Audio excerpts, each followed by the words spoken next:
што ги нервира најмногу кај мажите? Кога мужите у веце не идат без да ги прашаат нивните мајки. Тоа жениве наши најмногу ги иритира. Дали македонки, дали овие бошњачки, дали албанки, дали турчинки. Мислам, сега не сум разговарал на оваа тема со турчинки и албанки, ама баш ме интересира нивното мислење. Дали поише ги нервира нивниот маж, сопруг, партнер, кога е нон-стоп под сукњата на мајка му, или да го фатат у превара? Баш ме занима што ќе кажат, што поише ќе ги изнервира кај мужов. Тоа е Едипов комплекс. Обсесивна поврзаност на мажот со неговата мајка. Обсесивно во смисла дека ниту една одлука во животот не донесува без мајка му. За се мора мајка му да ја праша.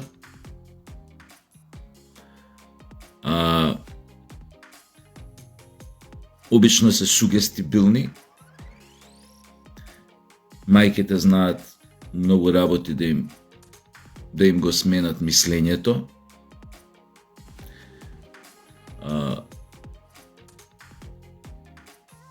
Да ги натераат да се откажат од некоја работа или од некој став и да го прифатат нормално ставот на мајка им, кој е секако најисправен.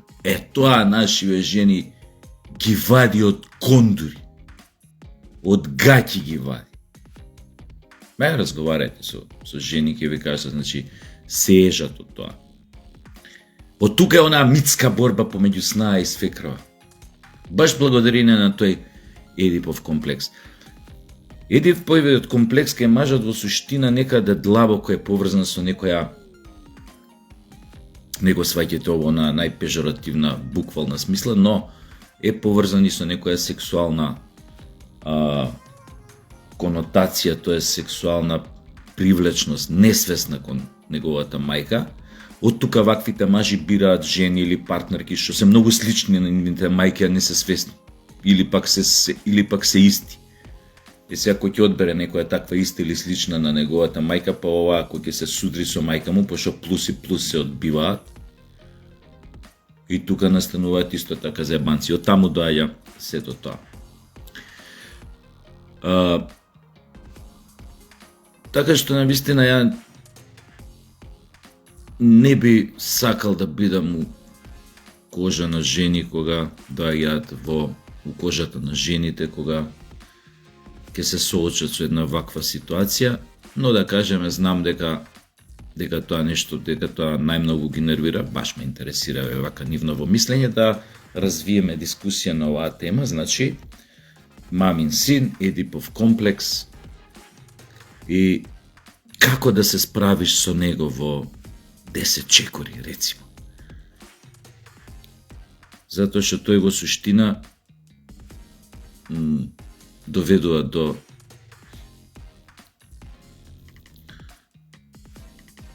до распад на многу односи помеѓу нели овој што е Еди Пашов со околината, особено со овие партнерки, така натаму и така натаму. Затоа што ако не мислиш со своја глава, не си више ти. Ти си некој друг. Ако не си ти, не може никој да те цени, да те почитува и да те сака као ситуација кога би бил ти. Почнав од Едиповиот комплекс. За да кажам дека еден тип, председател на држава, замислете, му порача на еден друг тип, поголем фраер од него, председател на поголема држава, да не биде слаб кон Путин. А овој председателов на оваа помалава држава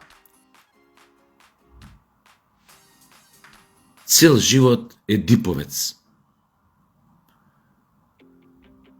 Дури на времето го бил млад, се заљубил у милфица, сега таа милфица има 70 кусур години и он има колку шо има. Замислете. Една од најмоќните држави во Европа ја води тип со Едипов комплекс. Тој и така се манифестира. Млад си бараш. се палиш, се рајцаш на постари, на милфици, што ги викаат милфари. Ама само таквите палат. Ако имаш 25, ако само на 50-55, ако има... Да е шо послична на мама е работа. Не се дозволено ако имаш 50 да бараш никој што има 50-55. 60, тоа е нормално ако имаш 50, нели? Ама јас зборам сега за овие што има 25. А се едиповци. А сите се такви, затоа се нефункционални. Не, сега овој му порачува на поголемиот председател да не биде слаб. Овој се Едипов комплекс. И сега замислете.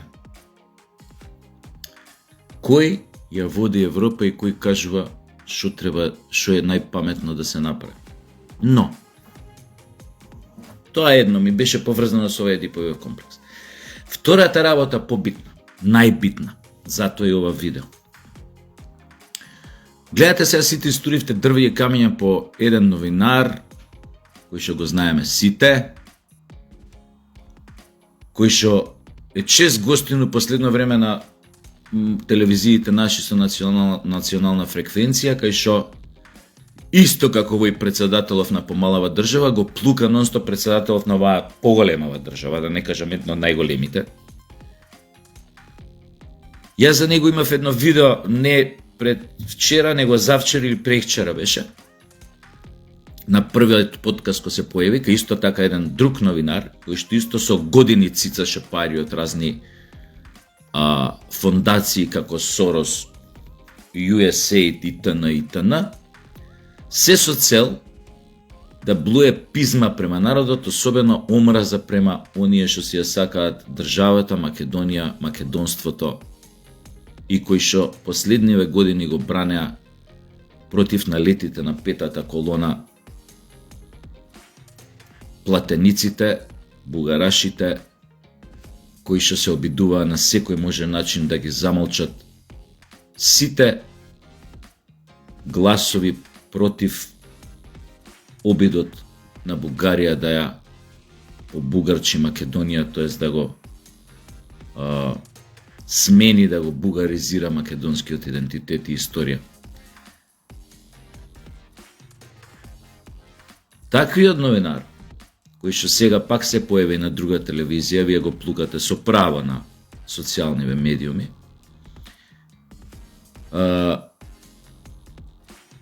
овој пат излезе со салви, со блювотини од навреди кон американскиот председател актуелен. Не знам дали во наш закон постои кривична одговорност, дали се гони тоа кога навредуваш јавно председател на друга држава. Мислам дека во Србија постои тоа во законот, можеш кривично да одговараш ако навредуваш брутално председател на туѓа држава. Не знам како е кај нас стварно, не сум отворил да видам. А сега ова дојде кај сите овие, така да ги наречам, платеници, кои што добиваа пари со години да го омаловажат, понижат секој акт на патриотизам во Македонија, кога останаа без своите ментори, татиња, така да кажам, од кои што зимаа пари со години се товеа од тие фондови, за да го разбиваат националното ткиво на македонскиот народ. И не само новинари. Ке ви кажам сега нешто. И многу луѓе кои што се занимаваа од областа на културата, филмот, земаа пари од овие агенции, фондации, како сакате, да снимаат серии филмови во кои што им беше сугерирано какви теми смеат да отворат во филмовите, во сценаријата или во сериите, какви теми не смеат да отворат. Какви ликови е пожелно да има, а какви ликови не е пожелно да има. Или, например, ако треба да има некој лик кој што е патриот, кој што си ја сака Македонија, мора да биде насликан во негативна конотација. За публиката кој ќе го гледа на малите екрани, да вика леле, види овој што е патриот, каков селјак е, каков пијаница е, каков хистерик е, каков нердчик е, со краток фитиль, колку е необразуван, колку е ова. Разбирате ли? Како што исто така мораше да има ликови кои што се страшно позитивни, кои што се од да ми прости ЛГБТ заедницава, но кои што мораат да бидат насликани во серијата крајно позитивни, крајно интересни, крајно или во филмот, крајно паметни, крајно бистри. Мислевте дека тоа е случајно? Не, тоа беа сугестии. Еве ви пари, сакаме серија ваква и ваква. Паѓа Груевски, еве ви пари за серија у која што ќе се спрдате со ова, со минатиов режим слободно. Да не ги именувам сериите што се снима или филмовите. Ке си ги гледате, ги знаете. Оваквите новинари истото тоа го правеа само во нивната сфера. Со пари од истите места. И сега тоа им секна. Пошо не го коментирам Трамп. Сериозно, затоа избегнувам да коментирам. Многу ми е нејасен. Многу радикални потези влече. Потези кои што сериозно ви кажувам, сериозно ги разнишуваат структурите на моќ до сегашни што се востановени, што владееле со Америка од смртта од убиството на Кенеди до денес. Ја интуирам дека сериозно се разнишани. Зошто? Ми текнува на една култна сцена, а таму има неколку култни сцени од филмот џФК, Џон Фицџералд Кенеди, на Оливер Стоун, со во главна улога на јавниот обвинител што герува Кевин Костнер. Има една сцена кај што кај еден сенатор во кабинет се собираат најголемите моćници од воено-индустријскиот комплекс, сенатори, политичари, не знам, банкари и така натаму, 10 на 15 души се во кабинетот. И почнуваат да редат. Значи, Џон Кенеди е тогаш председател во овој момент, нели, додека они се собира. Тоа е во филмот, но сценава да ја кажам. И почнуваат да набројуваат она што го направил Кенеди, што нив страшно ги изиритирало и не само тоа, туку страотно ги ударило и по џеп. Не само што им ја руши идеолошко-политичката игра што играат во светски рамки, туку ги удира сериозно по џеп. Дали било тоа поврзано со војната во Виетнам, дали било тоа поврзано со идејата на Кенеди да ја ги скрати крилата на ЦИА или да ја преименува, да ја стави во еден друг формат, небитно. Дали било поврзано со неговите чести средби со Мартин Лутер Кинг, желбата да им се даде полека на цела територија сите права на црнците како што ги имаат сите останати, значи да се укине расната сегрегација во одредени држави во САД, кај што и во тоа време во 60-тите беше изразена и во 50-тите. И фактички на таа средба на некој начин тие му ја цртаат метата на грбот, тоест наградите. И сите тие атентати кои што се направени, Кенеди, Џон Кенеди, брат му Роберт Кенеди, Мартин Лутер Кинг, подоцна обидот за атентат на Џон Форд, на Реган, да не ги редам понатака, на Трамп последниве два обиди за атентати.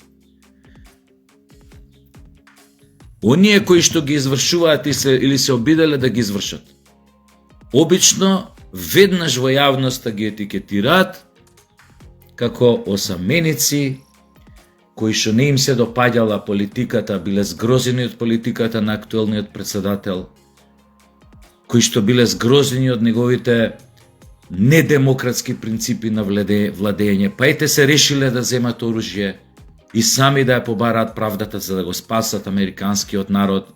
Секако тие били малку луди, затоа што били осамени. Тоа е приказната. Дали е Ли Освалд, што го уби Кенеди, дали е овој што пукаше во Мартин Лутер Кинг, дали е Сирхан, што пукаше во Роберт Кенеди и го уби брат му на Џон Кенеди, дали е, не знам, овој што пукаше во Реган и така натаму, или овие двајца во Трамп што пукаа последниве години ден.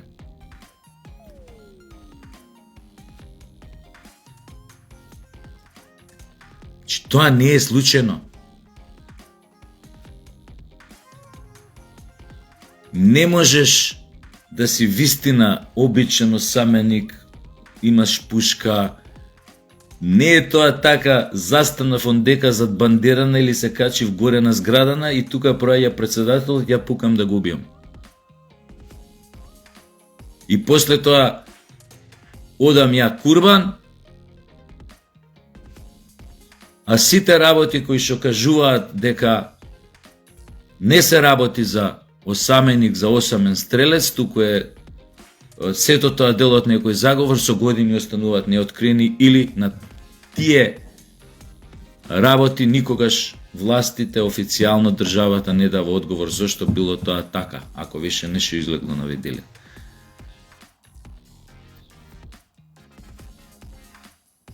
Значи, Трамп прави многу работи кои што сериозно ги разнишуваат центрите на моќ. Но ја не го коментирам.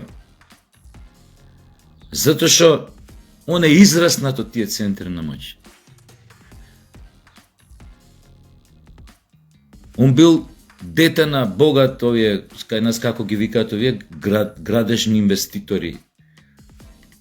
У тоа време у Њујорк, у 50-тите, 60-тите особено, да градиш висококатници у Њујорк, да градиш све у Њујорк.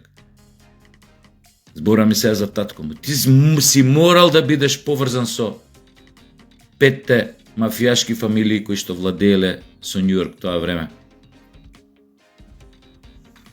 Дженовезе, Лукезе, како се викаат тие, 5.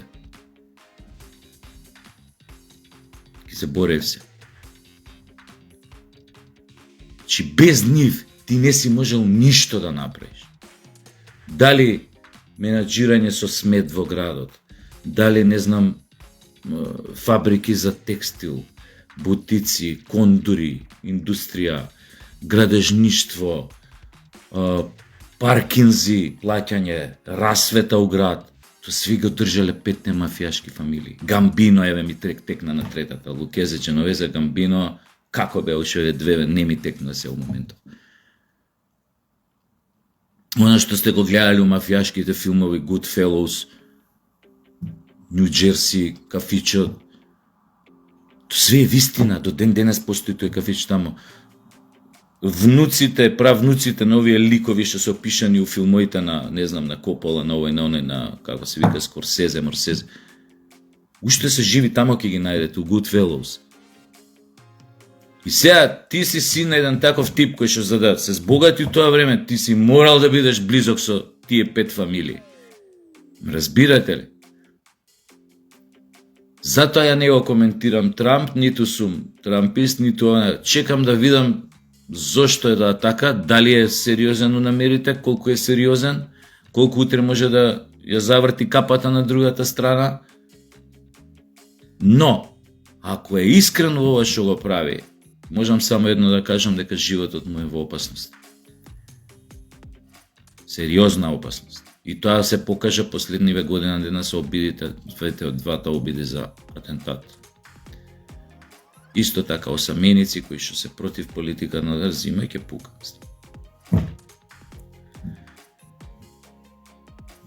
Муабетот ми беше за овие новинарчичи и остали кои што сега плача затоа што Трамп им ја затвори чешмичката, славината. Што си плачете, си плачете. Само не е јасно зашо ве викаат по телевизии, кај што пак мора да ги слушаме вашите да го изливате вашето џубре што го имате у главата кон македонската јавност, пак да ги слушаме вашите ставови полни со презир и понижување кон се што е македонско, и вашите ставови дека ние сме ќори, глуви, глупи и дека допрва ќе сватиме што сме направиле затоа што го поддржуваме овој или оној.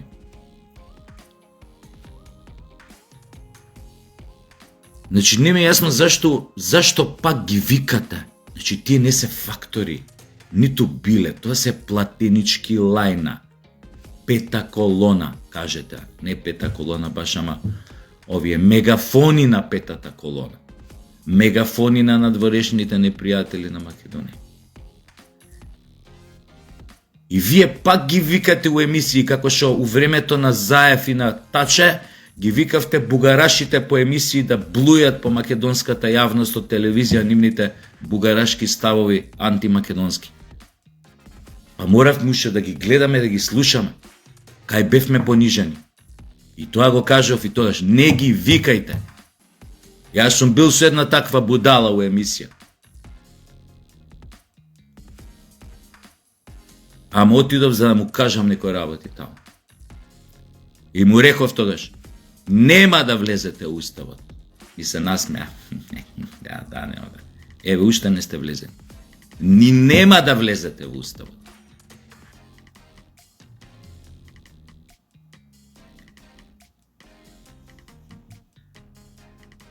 Тоа е една работа за овие новинарчичи. Втора работа, уште побитно. Се чудам, а крајно време, оваа држава, сегашните наши безбедносни агенции, луѓето кои што ги раководат, кои што се патриоти, ги познава. Зошто не тргнат во акција на расчистување на оваа гамат, што би рекле хрватите, или на овие штеточини, бубашваби, кои што уште го трујат македонскиот етер, македонската јавност. Јако им се секнати парите, чекаат сега, мора да излезат на телевизија за да си најде нов газда. За нов газда да го запримете, му рече, ела, ја ќе ти дам, само продужи вака да јадеш говна. Против македонците, против оваа држава, против оваа власт, против оваа.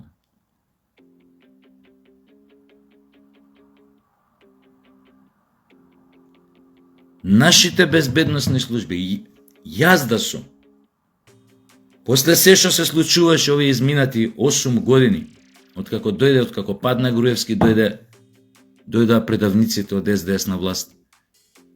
И после толку години, толку срања што видовме, доја ми јас на власт.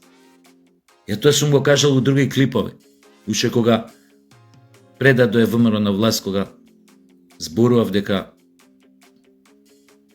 100-0 ќе ги победат предавниците од СДС, дека нема причина зашто да се плашат, дека ВМРО доаѓа на власт и така натаму. Знаете, милион пати го кажав тоа.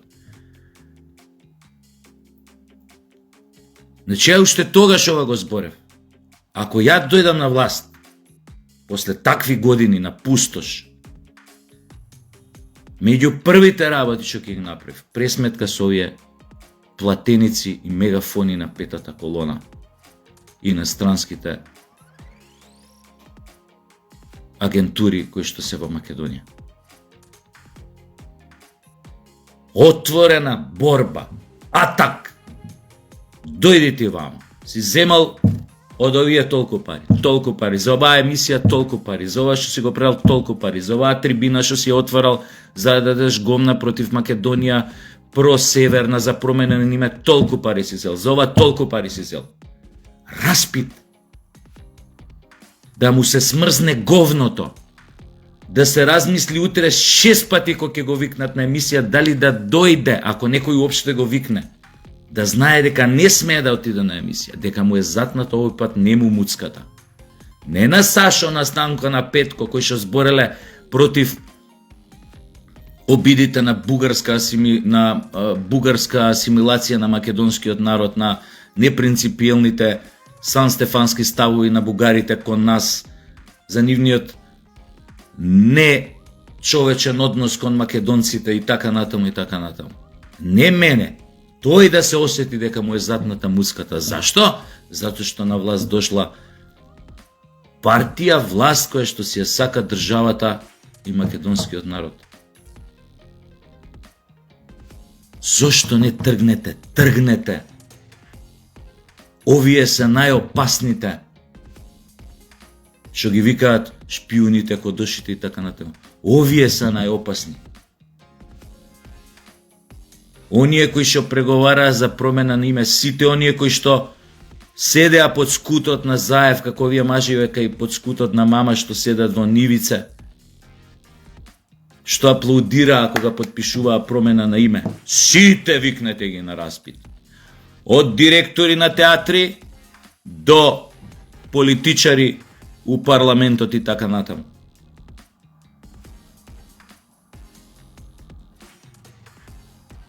Ја тогаш бев директор на Драмски театар Веде. Ко ми каже еден од Прилеп, на игрите таму кога бевме на театарски игри, не е лошо да се појавиш во нивице, сите ќе бидат таму. Комам, каде да се појава? Па сите ќе доја, знаеш, и од други театри директори кима ќе доја, убаво ќе биде тоа една свечност. Нема шанси. Уста више не отвори. Ја таму да се појавам. Јас сум викам директор на театар. Тоа што го правите е ваше, ама јас од тоа не се слагам. Сите тие, од прв до последен,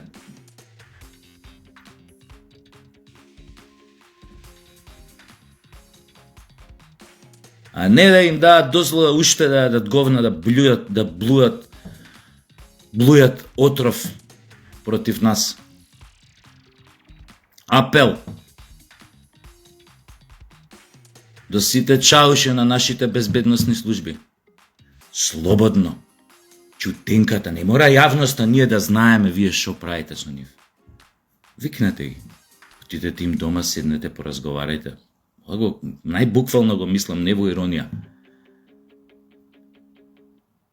Да им се смрзне говното, што викаше мојот професор Љубиша Георгиевски.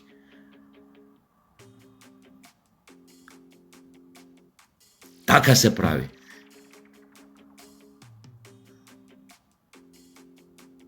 И пак ќе кажам, имаме ретка можност сега. Ретка можност имаме, како држава, како власт, ВМРО, ДПМН, да играте дрско, безобразно. И во однос на името. За почеток, испромовирајте дека е многу нормално во сопствената држава луѓето да изговараат Македонија.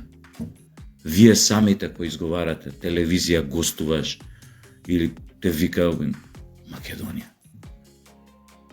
Кој ве обврзува? Со што ве обврзува? Една табла грцина на аутопато не сменија со која држава граничат, уште стои тамо Скопје е в зони, Скопје е в зони, Шо бугарите направија, па ние да се држиме до некој со нив? Од договорот тој за пријателство на водници.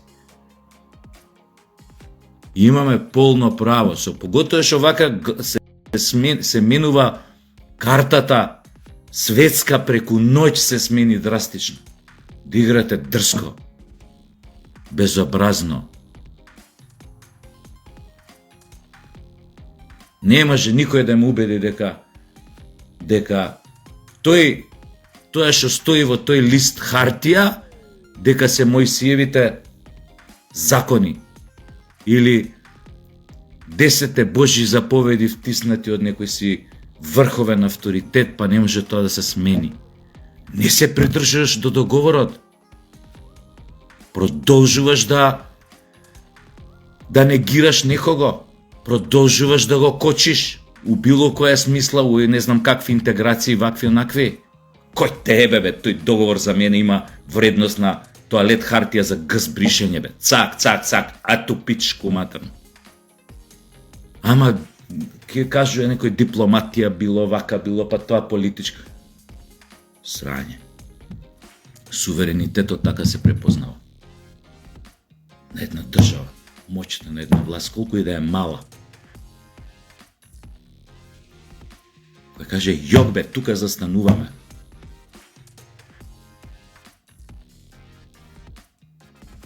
Вие, нека ве водат вашите едиповци тама. Со бабичките што ги имаат од женето кои имале 25-24 години. И другите первертити.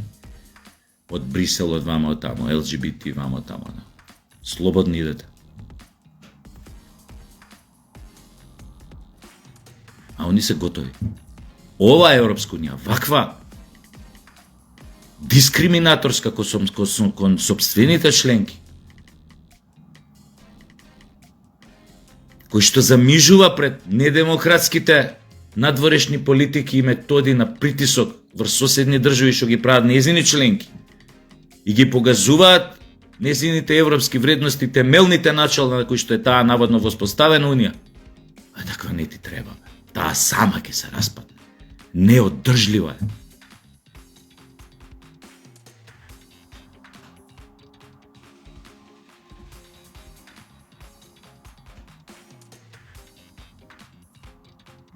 Тргнете.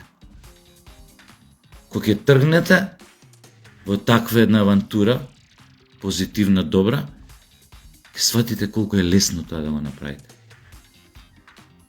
Кога ќе тргнете во една таква авантура, да се справите со сите внатрешни непријатели на македонскиот народ и на оваа држава. Кога ќе тргнете во една храбро, смело, дрско во една таква авантура, да ги поништите договорите што ги имаме со Грција за промена на името и оној со Бугарија, ќе сватите дека тоа воопшто не е тешко да се направи. Е тогаш, со такви потези, кога ќе тргнете против сите овие, нели што ги кажав претходно, платеници, што работат со децении против македонскиот народ, и кој ќе тргнете да го правите сето тоа, ќе сватите библиски, да се изразам, и вашиот народ ќе свати дека е како град на некоја висока планина, кој не може да не биде виден.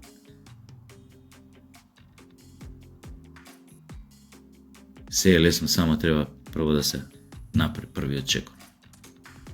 Толку.